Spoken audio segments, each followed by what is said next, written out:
ಆತ್ಮೀಯ ಬಂಧುಗಳೇ, ಶ್ರೀಮದ್ ಭಾಗವತಂ ಸ್ಕಂದ 2 ಅಧ್ಯಾಯ 10 ಭಾಗವತವು ಸಕಲ ಪ್ರಶ್ನೆಗಳಿಗೆ ಉತ್ತರ. ಇದರಿಂದ ಇವತ್ತು ನಾವು 9ನೇ ಶ್ಲೋಕವನ್ನ ತಿಳ್ಕೊಳ್ಳೋಣ. ಶ್ಲೋಕ 9. ಏಕಮೇಕತರಾಭಾವೇ ಯದಾ ನೋಪಲಭಾಮಹೇ ತ್ರಿತಯಂ ತತ್ರಯೋ ವೇದಸ ಆತ್ಮ ಸ್ವಾಶ್ರಯಾಶ್ರಯಃ. ಅನುವಾದ: ವಿವಿಧ ಜೀವಿಗಳ ಮೇಲೆ ಹೇಳಿದ 3 ಹಂತಗಳು ಪರಸ್ಪರಾವಲಂಬಿಗಳಾಗಿವೆ.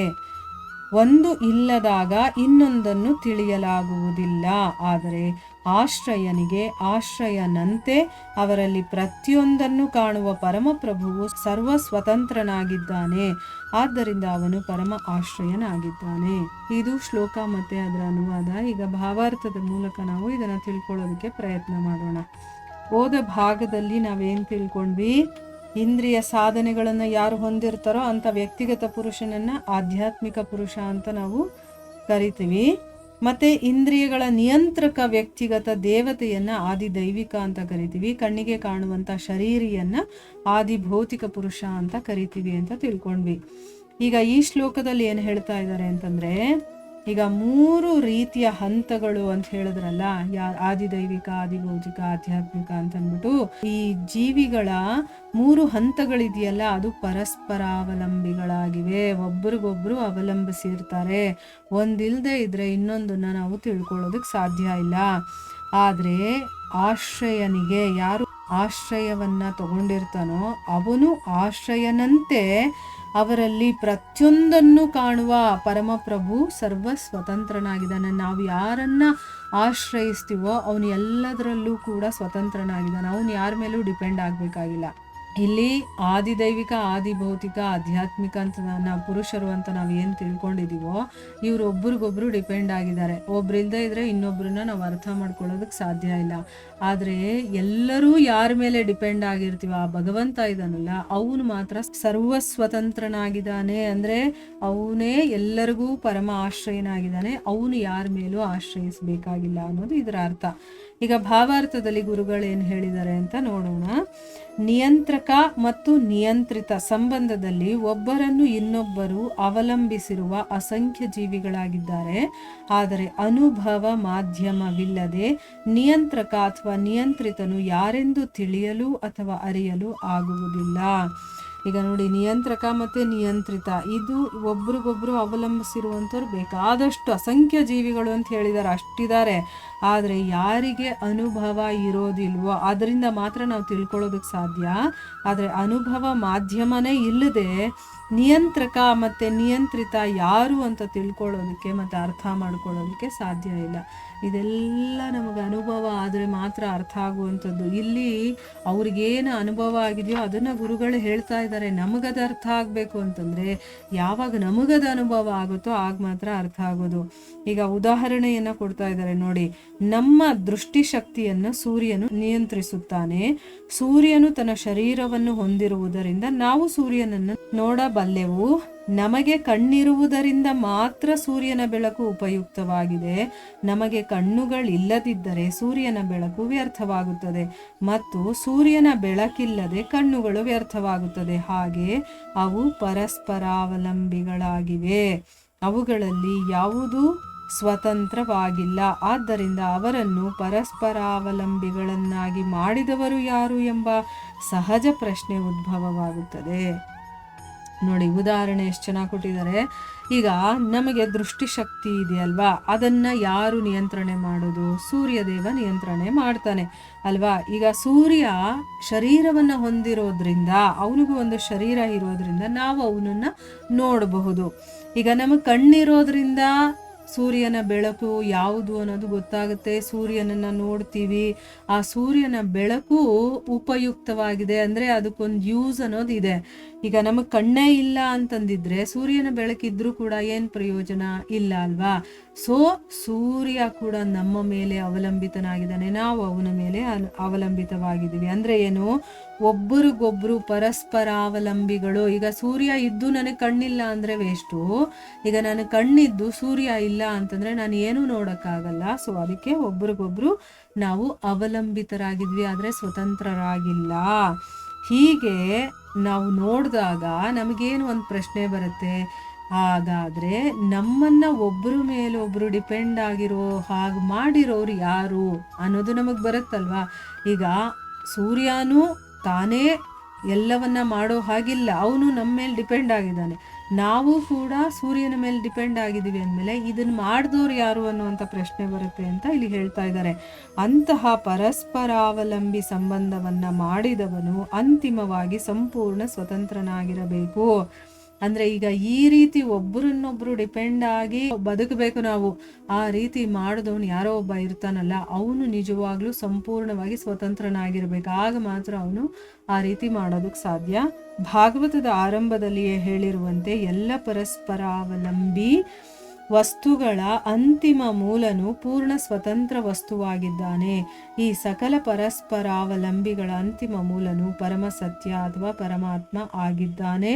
ಅವನು ಯಾವುದೊಂದರ ಮೇಲೂ ಅವಲಂಬಿಯಲ್ಲ, ಅವನು ಸ್ವಾಶ್ರಯಾಶ್ರಯ ಆಗಿದ್ದಾನೆ. ಅವನು ತನ್ನನ್ನು ಮಾತ್ರ ಅವಲಂಬಿಸಿದ್ದಾನೆ. ಹೀಗೆ ಅವನು ಪ್ರತಿಯೊಂದರ ಪರಮ ಆಶ್ರಯವಾಗಿದ್ದಾನೆ. ಇಲ್ಲಿ ಭಾಗವತದಲ್ಲಿ ಮೊದಲೇ ಈ ಒಂದು ವಿಷಯವನ್ನ ಹೇಳ್ಬಿಟ್ಟಿದ್ದಾರೆ. ಅಂದ್ರೆ ಏನು, ಪರಸ್ಪರ ಅವಲಂಬಿಗಳು ವಸ್ತುಗಳು ಏನೇನಿದೆಯೋ ಅದರ ಮೂಲ ಯಾರು ಅಂತಂದ್ರೆ ಅವನು ಪೂರ್ಣ ಸ್ವತಂತ್ರನಾಗಿರುವಂಥವನು. ಅಂತಂದ್ರೆ ಏನು, ಎಲ್ಲ ಪರಸ್ಪರಾವಲಂಬಿಗಳ ಅಂತಿಮ ಮೂಲ ಪರಮ ಸತ್ಯ ಅಥವಾ ಪರಮಾತ್ಮ ಅವನೇ ಆಗಿದ್ದಾನೆ. ಅವನು ಯಾವ್ರ ಮೇಲೂ ಅವಲಂಬಿತನಾಗಿರೋದಿಲ್ಲ, ಯಾಕಂದ್ರೆ ಅವನು ಸ್ವಶ್ರಯಾಶ್ರಯ ಅಂದ್ರೆ ಏನು, ತನ್ನ ಮೇಲೆ ತಾನು ಡಿಪೆಂಡ್ ಆಗಿರ್ತಾನೆ, ಅವನು ಬೇರೆಯವ್ರ ಮೇಲೆ ಡಿಪೆಂಡ್ ಆಗಿರೋದಿಲ್ಲ. ಹೀಗೆ ಅವನು ಎಲ್ಲದರ ಪರಮ ಆಶ್ರಯನಾಗಿದ್ದಾನೆ. ಆದರೂ ಕೂಡ ಪರಮಾತ್ಮ ಮತ್ತೆ ಬ್ರಹ್ಮನ್ ಕೂಡ ಭಗವಾನನಿಗೆ ಅಧೀನರಾಗಿದ್ದಾರೆ ಅನ್ನೋದನ್ನು ಇಲ್ಲಿ ಹೇಳ್ತಾ ಇದ್ದಾರೆ. ಈಗ 3 ಘಟ್ಟಗಳಿದೆ, ಬ್ರಹ್ಮನ್, ಪರಮಾತ್ಮ ಮತ್ತೆ ಭಗವಾನ್. ಇಲ್ಲಿ ಪರಮಾತ್ಮ ಮತ್ತೆ ಬ್ರಹ್ಮನ್ ಕೂಡ ಭಗವಾನನಿಗೆ ಅಧೀನರಾಗಿದ್ದಾರೆ. ಯಾಕೆ ಅಂತಂದ್ರೆ ಭಗವಾನನು ಪುರುಷೋತ್ತಮ ಅಥವಾ ಪರಮ ಪುರುಷನಾಗಿದ್ದಾನೆ, ಅವನು ಪರಮಾತ್ಮನ ಮೂಲನೂ ಕೂಡ ಆಗಿದ್ದಾನೆ ಅಂತ ಅಂದ್ಬಿಟ್ಟು ಇಲ್ಲಿ ಹೇಳ್ತಾ ಇದ್ದಾರೆ. ಅಂದ್ರೆ ಎಲ್ಲದಕ್ಕೂ ಮೂಲ ಭಗವಾನ್ ಅನ್ನೋದು ನಾವು ತಿಳ್ಕೋಬೇಕು. ಭಗವದ್ಗೀತೆಯಲ್ಲಿ 15ನೇ ಅಧ್ಯಾಯ 18ನೇ ಶ್ಲೋಕದಲ್ಲಿ ಶ್ರೀಕೃಷ್ಣನು ತಾನೇ ಪುರುಷೋತ್ತಮ ಮತ್ತು ಪ್ರತಿಯೊಂದರ ಮೂಲವೆಂದು ಹೇಳುತ್ತಾನೆ. ಹೀಗೆ ಪರಮಾತ್ಮ ಮತ್ತು ಪರಬ್ರಹ್ಮನ್ನರೂ ಸೇರಿ ಎಲ್ಲ ಜೀವಿಗಳಿಗೆ ಶ್ರೀಕೃಷ್ಣನೇ ಮೂಲ ಮತ್ತು ಆಶ್ರಿತನೆಂದು ತೀರ್ಮಾನಿಸಲಾಗಿದೆ.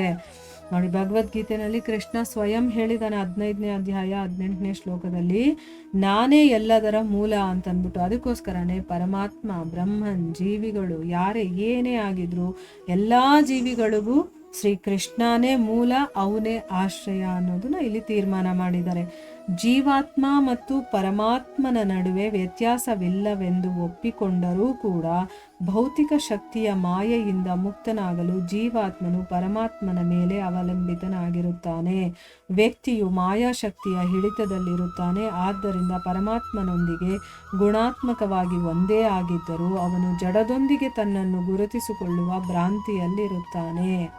ಅಂದರೆ ಈಗ ಜೀವಾತ್ಮ ಪರಮಾತ್ಮ ಯಾವುದಕ್ಕೂ ವ್ಯತ್ಯಾಸ ಇಲ್ಲ, ಎರಡೂ ಒಂದೇ ಅಂತ ಒಪ್ಕೊಂಡ್ರೂ ಕೂಡ ಈಗ ಭೌತಿಕ ಶಕ್ತಿಯ ಮಾಯೆಗೆ ನಾವು ಒಳಗಾಗಿರ್ತೀವಿ. ಅದಕ್ಕೆ ನಮ್ಮನ್ನ ಜೀವಾತ್ಮ ಅಂತ ಕರೆಯೋದಲ್ವಾ. ಅದರಿಂದ ಮುಕ್ತನಾಗಬೇಕು ಅಂದ್ರೆ ನಾನು ಪರಮಾತ್ಮನ ಮೇಲೆ ಅವಲಂಬಿತನಾಗಿರ್ತೀನಿ.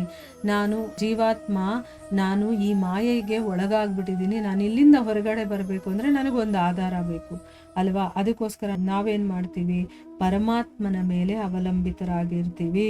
ವ್ಯಕ್ತಿ ಮಾಯಾಶಕ್ತಿಯ ಹಿಡಿತದಲ್ಲಿರ್ತಾನೆ, ಮಾಯ ನಮ್ಮನ್ನ ಆವರಿಸ್ಕೊಂಡಿರುತ್ತಲ್ವಾ. ಈಗ ನಾವು ಮತ್ತೆ ಪರಮಾತ್ಮ ಗುಣಾತ್ಮಕವಾಗಿ ಒಂದೇನೆ, ಅವನಲ್ಲಿ ಏನೇನು ಗುಣಗಳಿದೆಯೋ ಅದೆಲ್ಲ ನನ್ನಲ್ಲೂ ಇದೆ, ಒಂದೇ ಆಗಿದ್ರೂ ಕೂಡ ನಾನು ಈ ಜಡ ಪ್ರಪಂಚಕ್ಕೆ ನಾನು ಗುರುತಿಸ್ಕೊಳ್ತೀನಿ. ಅಂದ್ರೆ ಏನು, ಈ ಶರೀರವನ್ನ ನಾನು ಅಂತ ತಿಳ್ಕೊಂಡಿದ್ದೀನಿ ಮಾಯೆಗೆ ಒಳಗಾಗಿ. ಅದಕ್ಕೆ ಈ ಶರೀರಕ್ಕೆ ನನ್ನನ್ನು ನಾನು ಹೋಲಿಸ್ಕೊಂಡು ನಾನೇ ಇದು ಅಂತ ತಿಳ್ಕೊಂಡಿರೋ ಒಂದೇ ಒಂದು ಕಾರಣದಿಂದ, ಅಂದರೆ ನಾವು ಭ್ರಾಂತಿಗೆ ಒಳಗಾಗಿರುವ ಕಾರಣದಿಂದ, ಜಡದೊಂದಿಗೆ ನನ್ನನ್ನು ಗುರುತಿಸ್ಕೊಳ್ಳುವಂಥ ಭ್ರಾಂತಿಯಲ್ಲಿ ಇರ್ತೀನಲ್ವಾ, ಅದಕ್ಕೋಸ್ಕರ ನಾನು ಪರಮಾತ್ಮನ ಮೇಲೆ ಅವಲಂಬಿತನಾಗಿರ್ತೀನಿ.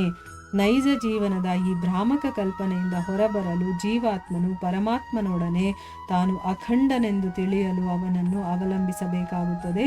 ಆ ಅರ್ಥದಲ್ಲಿಯೂ ಸಹ ಪರಮಾತ್ಮನು ಪರಮಾಶ್ರಯನಾಗಿದ್ದಾನೆ, ಈ ವಿಚಾರದಲ್ಲಿ ಸಂದೇಹವೇ ಇಲ್ಲ.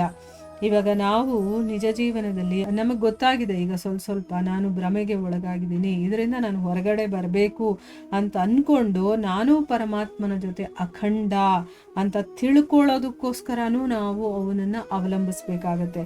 ಈ ಅರ್ಥದಲ್ಲಿ ನೋಡಿದ್ರು ಕೂಡ ಪರಮಾತ್ಮ ಪರಮ ಆಶ್ರಯ ಅನ್ನೋದು ನಮಗೆ ಗೊತ್ತಾಗತ್ತೆ. ವ್ಯಕ್ತಿಗತ ಜೀವಿಯು ಯಾವಾಗಲೂ ಪರಮಾತ್ಮನನ್ನು ಅವಲಂಬಿಸಿರುತ್ತಾನೆ, ಏಕೆಂದರೆ ಜೀವಾತ್ಮನು ತನ್ನ ಆಧ್ಯಾತ್ಮಿಕ ಸ್ವರೂಪವನ್ನು ಮರೆಯುತ್ತಾನೆ, ಆದರೆ ಪರಮಾತ್ಮನು ತನ್ನ ದಿವ್ಯ ಸ್ಥಾನವನ್ನು ಮರೆಯುವುದಿಲ್ಲ. ಭಗವದ್ಗೀತೆಯಲ್ಲಿ ಜೀವಾತ್ಮ ಮತ್ತು ಪರಮಾತ್ಮರ ಭಿನ್ನ ಸ್ಥಿತಿಗಳನ್ನು ವಿಶೇಷವಾಗಿ ಪ್ರಸ್ತಾಪಿಸಲಾಗಿದೆ. ನೋಡಿ, ಯಾವಾಗಲೂ ವ್ಯಕ್ತಿಗತ ಜೀವಿ ಪರಮಾತ್ಮನ ಮೇಲೆ ಅವಲಂಬಿಸಿರ್ತಾನೆ. ಯಾಕೆ ಅಂತಂದರೆ ಅವನು ತನ್ನ ಆಧ್ಯಾತ್ಮಿಕ ಸ್ವರೂಪ, ಈಗ ನಾವು ಭಗವಂತನಿಗೆ ಸರಿಸಮಾನ ಅಂತ ನಾವು ಅನ್ಕೋಬೋದು, ನಮಗೂ ಕೂಡ ಎಲ್ಲ ಕ್ವಾಲಿಟೀಸ್ ಇದೆ, ಆದರೆ ನಾವು ಮರ್ತು ಹೋಗಿದ್ದೀವಿ. ನಮ್ಗೆ ಹಂಗೆ ಹೇಳಿದ್ರೆ ಭಯ ಆಗುತ್ತೆ, ನಾನು ದೇವರ ಸಮಾನ ಅಲ್ಲ, ನಾನು ಒಬ್ಬ ಜೀವಿ ಅಷ್ಟೇ ಅಂತ ನಾವು ಆ ರೀತಿ ಹೇಳ್ತೀವಲ್ವ. ಯಾಕೆ? ನಮ್ಮ ಆಧ್ಯಾತ್ಮಿಕ ಸ್ವರೂಪ ಏನಿದೆಯೋ ಅದನ್ನು ನಾವು ಮರ್ತಿರೋ ಕಾರಣದಿಂದ. ಆದರೆ ಪರಮಾತ್ಮ ಏನು ಅಂತಂದರೆ ತನ್ನ ದಿವ್ಯ ಸ್ಥಾನ ಏನು ಅನ್ನೋದು ಅವನು ಗೊತ್ತಿರುತ್ತೆ, ಅವನು ಯಾವತ್ತೂ ಮರೆಯೋದಿಲ್ಲ. ಭಗವದ್ಗೀತೆಯಲ್ಲಿ ಕೂಡ ಭಗವಂತ ಜೀವಾತ್ಮ ಮತ್ತು ಪರಮಾತ್ಮರ ಬೇರೆ ಬೇರೆ ಸ್ಥಿತಿಗಳನ್ನು ತುಂಬ ಚೆನ್ನಾಗಿ ಎಕ್ಸ್ಪ್ಲೇನ್ ಮಾಡಿದ್ದಾನೆ. 4ನೇ ಅಧ್ಯಾಯದಲ್ಲಿ ಜೀವಾತ್ಮನಾದ ಅರ್ಜುನನು ತನ್ನ ಹಿಂದಿನ ಅನೇಕ ಜನ್ಮಗಳನ್ನು ಮರೆತವನಂತೆ ಪ್ರತಿನಿಧಿತನಾಗಿದ್ದಾನೆ, ಆದರೆ ಪರಮಾತ್ಮನಾದ ಭಗವಂತನು ಮರೆತಿಲ್ಲ. ಕೋಟ್ಯಾಂತರ ವರ್ಷಗಳ ಹಿಂದೆ ಸೂರ್ಯದೇವನಿಗೆ ತಾನು ಭಗವದ್ಗೀತೆಯನ್ನು ಉಪದೇಶಿಸಿದುದನ್ನು ಕೂಡ ಭಗವಂತನು ಸ್ಮರಿಸುತ್ತಾನೆ. ಇಲ್ಲಿ ಭಗವದ್ಗೀತೆಯಲ್ಲಿ 4ನೇ ಅಧ್ಯಾಯದಲ್ಲಿ ಜೀವಾತ್ಮನಾಗಿರುವಂಥ ಅರ್ಜುನ ಏನು ಮಾಡ್ತಾನೆ, ನನ್ನ ಹಿಂದಿನ ಜನ್ಮಗಳಲ್ಲಿ ಏನಾಯಿತೋ ಅದನ್ನೆಲ್ಲ ನನಗೆ ನೆನಪೇ ಇಲ್ಲ ಅಂತ ಹೇಳ್ತಾನೆ. ಜನ್ಮಗಳು ನಾನು ಹಿಂದಿನ ಜನ್ಮದಲ್ಲಿ ಇದ್ನ ಅಂತಂದ್ಬಿಟ್ಟು, ಅಂದರೆ ಇಲ್ಲಿ ಅವನು ಮರೆತಿರುವವನ ಹಾಗೆ ಇಲ್ಲಿ ಪ್ರತಿನಿಧಿತನಾಗಿದ್ದಾನೆ. ಆದರೆ ಪರಮಾತ್ಮ ಏನು, ಅವನಿಗೆಲ್ಲ ನೆನಪಿದೆ. ಅವನು ಹೇಳ್ತಾನೆ ನೋಡಿ, ನಾನು ಈ ಭಗವದ್ಗೀತೆಯನ್ನು ಕೋಟ್ಯಾಂತರ ವರ್ಷಗಳ ಹಿಂದೆ ಸೂರ್ಯದೇವನಿಗೆ ನಾನು ಹೇಳಿದ್ದೆ ಅಂತಂದ್ಬಿಟ್ಟು ಹೇಳ್ತಾನೆ, ನಾನು ಉಪದೇಶ ಮಾಡಿದ್ದೆ, ಆದರೆ ಬರ್ತಾ ಅದು ಕಾಲಕ್ರಮೇಣ ಅದು ಇಲ್ದಂಗೆ ಆಗೋಯ್ತು. ಅಂದರೆ ಅದನ್ನು ಯಾರು ಹೇಳೋ ಅಂಥವ್ರಿಲ್ಲ, ಭಗವದ್ಗೀತೆ ಅನ್ನೋದು ಇದೆ ಅನ್ನೋದು ಮರೆತು ಹೋಗ್ತಾರೆ, ಆ ರೀತಿ ಆಗೋಯ್ತು. ಅಂದರೆ ನಾನು ಹಿಂದೆ ಹೇಳಿದ್ದೆ ಅನ್ನೋದನ್ನ ನೆನಪಿಸ್ತಾನೆ ಕೃಷ್ಣ ಅರ್ಜುನನಿಗೆ. ಅದು ಭಗವದ್ಗೀತೆಯಲ್ಲಿ 7ನೇ ಅಧ್ಯಾಯದಲ್ಲಿ 26ನೇ ಶ್ಲೋಕದಲ್ಲಿ ಏನು ಹೇಳಿದಾನೆ, ಭಗವಂತ ಅಂತ ಲಕ್ಷೋಪಲಕ್ಷ ವರ್ಷಗಳನ್ನು ಸ್ಮರಿಸಬಲ್ಲನು. ಅಂದರೆ ಬರೀ ಒಂದು ಜನ್ಮದ್ದು ಅಥವಾ ಇನ್ನೊಂದು ಜನ್ಮದ್ದು 10 ಜನ್ಮದ್ದಲ್ಲ, ಲಕ್ಷೋಪಲಕ್ಷ ಜನ್ಮಗಳಲ್ಲಿ ಏನೇನಾಗಿತ್ತೋ ಅದೆಲ್ಲ ನೆನಪಿದೆ ಭಗವಂತನಿಗೆ. ನಮ್ಗೆ ಹಂಗಂದಿದ ತಕ್ಷಣ ತಲೆ ಕೆಟ್ಟು ಹೋಗುತ್ತೆ. ನಮ್ಗೆ ಈ ಜನ್ಮದ್ದೇ ಹಿಂದೆ ಚಿಕ್ಕ ವಯಸ್ಸಲ್ಲಿ ನಡೆದಿರೋದು ಏನು ನಮ್ಗೆ ಅಷ್ಟಾಗಿ ನೆನಪಿಲ್ಲ, ಅದೆಲ್ಲ ನೆನಪು ಬಂದ್ಬಿಟ್ರು ಅಂದರೆ ನಮ್ಮ ತಲೆ ಕೆಟ್ಟು ಹೋಗ್ಬಿಡುತ್ತೆ. ಇನ್ನು ಭಗವಂತನ ತಲೆ ಎಷ್ಟು ಪವರ್ ಇರುವಂಥದ್ದು ಅಂತ ನೋಡ್ಕೊಳ್ಳಿ. ಅವನು ಲಕ್ಷೋಪಲಕ್ಷ ವರ್ಷಗಳನ್ನು ಸ್ಮರಿಸ್ಕೊಳ್ಬಲ್ಲ ಅಂತ ಹೇಳ್ತಾ ಇದ್ದಾರೆ. ಆ ಶ್ಲೋಕ ಯಾವುದು ಅಂತಂದರೆ, ವೇದಾಹಂ ಸಮತೀತಾನಿ ವರ್ತಮಾನಾನಿ ಚಾರ್ಜುನ ಭವಿಷ್ಯಾಣಿ ಚ ಭೂತಾನಿ ಮಾಂ ತು ವೇದನ ಕಶ್ಚನ. ಅಂದರೆ ಭಗವಂತ ತನ್ನ ನಿತ್ಯ ಜ್ಞಾನಾನಂದ ಶರೀರದಲ್ಲಿ ಹಿಂದೆ ನಡೆದುದೆಲ್ಲವನ್ನೂ, ಈಗ ನಡೆಯುತ್ತಿರುವುದನ್ನು, ಮುಂದೆ ನಡೆಯುವುದನ್ನು ಕೂಡ ಪೂರ್ಣವಾಗಿ ತಿಳಿದಿರುತ್ತಾನೆ. ಆದರೆ ಅವನು ಪರಮಾತ್ಮ ಮತ್ತು ಬ್ರಹ್ಮನ್ ಇಬ್ಬರಿಗೂ ಆಶ್ರಯವಾಗಿದ್ದರೂ ಅಲ್ಪ ಜ್ಞಾನಿಗಳಾದ ವ್ಯಕ್ತಿಗಳು ಅವನಿರುವಂತೆ ಅವನನ್ನು ತಿಳಿದುಕೊಳ್ಳಲು ಅಸಮರ್ಥರಾಗಿದ್ದಾರೆ. ಅಂದರೆ ಭಗವಂತ ತನ್ನ ಜ್ಞಾನಾನಂದ ಶರೀರದಲ್ಲಿ, ಅವನ ಶರೀರ ಎಂಥದ್ದು, ಜ್ಞಾನಾನಂದ, ಸಂಪೂರ್ಣ ಜ್ಞಾನ ಇರುವಂಥದ್ದು, ಸಂಪೂರ್ಣ ಆನಂದ ಇರುವಂಥದ್ದು, ಮತ್ತೆ ನಿತ್ಯವಾಗಿರುವಂಥದ್ದು, ಸಚ್ಚಿತ್ ಆನಂದ ಅಂತ ಹೇಳ್ತೀವಲ್ವಾ, ಅಂಥ ಶರೀರದಲ್ಲಿರೋನು. ಅವನಿಗೆ ಹಿಂದೆ ನಡೆದಿರೋದು, ಈಗ ನಡೀತಾ ಇರೋದು, ಮುಂದೆ ನಡೆಯೋದು ಎಲ್ಲವೂ ಗೊತ್ತಿರುತ್ತೆ. ಅವನು ಪರಮಾತ್ಮ ಮತ್ತೆ ಬ್ರಹ್ಮನಿಬ್ಬರಿಗೂ ಆಶ್ರಯವಾಗಿದ್ರೂ ಕೂಡ ಅಲ್ಪಜ್ಞಾನಿಗಳಾದ ವ್ಯಕ್ತಿಗಳು ಅವನು ಹೇಗಿದಾನೋ ಹಾಗೆ ತಿಳ್ಕೊಳ್ಳೋದಕ್ಕೆ ಅಸಮರ್ಥರು. ಅಂದರೆ ಅವನು ಎಲ್ಲವನ್ನ ತಿಳಿದಿರೋನು, ಆದರೆ ನಮಗೆ ಆ ಯೋಗ್ಯತೆ ಇಲ್ವಲ್ಲ, ಅವನು ಏನು ಅಂತ ತಿಳ್ಕೊಳ್ಳೋ ಯೋಗ್ಯತೆ ನಮಗಿಲ್ಲ. ವ್ಯಕ್ತಿಗತ ಜೀವಿಗಳ ಪ್ರಜ್ಞೆಯೊಂದಿಗೆ ವಿಶ್ವಪ್ರಜ್ಞೆಯ ಅನನ್ಯತೆಯ ಪ್ರಚಾರವು ಸಂಪೂರ್ಣವಾಗಿ ದಾರಿ ತಪ್ಪಿಸುವಂತಾಗಿದೆ. ಏಕೆಂದರೆ ಸದಾ ಭಗವಂತನೊಂದಿಗೆ ಇರುತ್ತಿದ್ದ ಅರ್ಜುನನಂತಹ ಜೀವಾತ್ಮನೂ ಕೂಡ ತನ್ನ ಪೂರ್ವ ಕರ್ಮಗಳನ್ನು ಸ್ಮರಿಸಿಕೊಳ್ಳಲಾಗಲಿಲ್ಲ. ಹೀಗಿರುವಾಗ ವಿಶ್ವಪ್ರಜ್ಞೆಯೊಂದಿಗೆ ತಾನು ಅಖಂಡನೆಂದು ತಪ್ಪಾಗಿ ಸಾಧಿಸುವ ಅಲ್ಪ ಸಾಮಾನ್ಯ ಮಾನವನು ತನ್ನ ಭೂತ, ವರ್ತಮಾನ ಮತ್ತು ಭವಿಷ್ಯವನ್ನು ಏನು ತಾನೇ ತಿಳಿಯಬಲ್ಲ. ಇಲ್ಲಿ ಗುರುಗಳು ತಾನು ಅಖಂಡಕ್ಕೆ ಸೇರಿರೋನು ಅಂತ ಹೇಳ್ಕೊಳ್ತಾರಲ್ಲ, ಅಂದ್ರೆ ಅವ್ರಿಗೆ ರಿಯಲೈಸ್ ಆಗಿರುತ್ತೋ ಇಲ್ವೋ ಗೊತ್ತಿಲ್ಲ, ಆದ್ರೂ ಹೇಳ್ಕೊಳ್ತಾರಲ್ಲ ಅಂಥವರ ಬಗ್ಗೆ ಇಲ್ಲಿ ಖಂಡಿಸಿ ಮಾತಾಡ್ತಾ ಇದ್ದಾರೆ. ಅಂದ್ರೆ ಅರ್ಜುನ ಯಾವಾಗ್ಲೂ ಭಗವಂತನ ಜೊತೆ ಇದ್ದಂತ ಜೀವಾತ್ಮ, ಅವನಿಗೆ ಹಿಂದಿನ ಜನ್ಮದಲ್ಲಿ ಏನಾಗಿದೆ ಅಂತ ಗೊತ್ತಿಲ್ಲ, ಅದನ್ನೇ ಅವನು ನೆನಪಿಸ್ಕೊಳಕ್ ಆಗ್ಲಿಲ್ಲ ಅಂತಂದ್ಮೇಲೆ ಈ ಇಡೀ ವಿಶ್ವ ಪ್ರಜ್ಞೆನ ನಾನು ತಿಳ್ಕೊಂಡಿದ್ದೀನಿ, ನಾನು ಅಖಂಡ ಅಂತ ಹೇಳ್ಕೊಳ್ತಾರಲ್ಲ, ಆ ಸಾಮಾನ್ಯ ಮನುಷ್ಯರ ಬಗ್ಗೆ ನಾನು ಏನು ಹೇಳಿ, ಅವರು ಈ ಭೂತ ವರ್ತಮಾನ ಭವಿಷ್ಯ ಇದ್ರ ಬಗ್ಗೆ ಏನ್ ತಾನೇ ತಿಳ್ಕೊಂಡಿರೋದಕ್ಕೆ ಸಾಧ್ಯ. ಅರ್ಜುನ ಭಗವಂತನ ಶುದ್ಧ ಭಕ್ತನಾಗಿದ್ದಂಥವನು, ಯಾವಾಗ್ಲೂ ಭಗವಂತನ ಜೊತೆ ಇರ್ತಾ ಇದ್ದವನು, ಅವನೇ ಅದನ್ನ ತಿಳ್ಕೊಳಕ್ ಆಗ್ಲಿಲ್ಲ ಅಂದ್ಮೇಲೆ ಸಾಮಾನ್ಯ ಮನುಷ್ಯರು ನಾವು ಅಖಂಡ ಅದು ಇದು ಅಂತ ಮಾತಾಡ್ತಾರಲ್ಲ, ಇವ್ರು ಹೇಗ್ ತಾನೇ ಇದನ್ನ ತಿಳ್ಕೊಳ್ಳೋದಕ್ಕೆ ಸಾಧ್ಯ ಅಂತ ಇಲ್ಲಿ ಗುರುಗಳು ಪ್ರಶ್ನಿಸ್ತಾ ಇದ್ದಾರೆ. ಇಲ್ಲಿಗೆ ನಾವು ನಿಲ್ಸೋಣ. ಹರೇ ಕೃಷ್ಣ.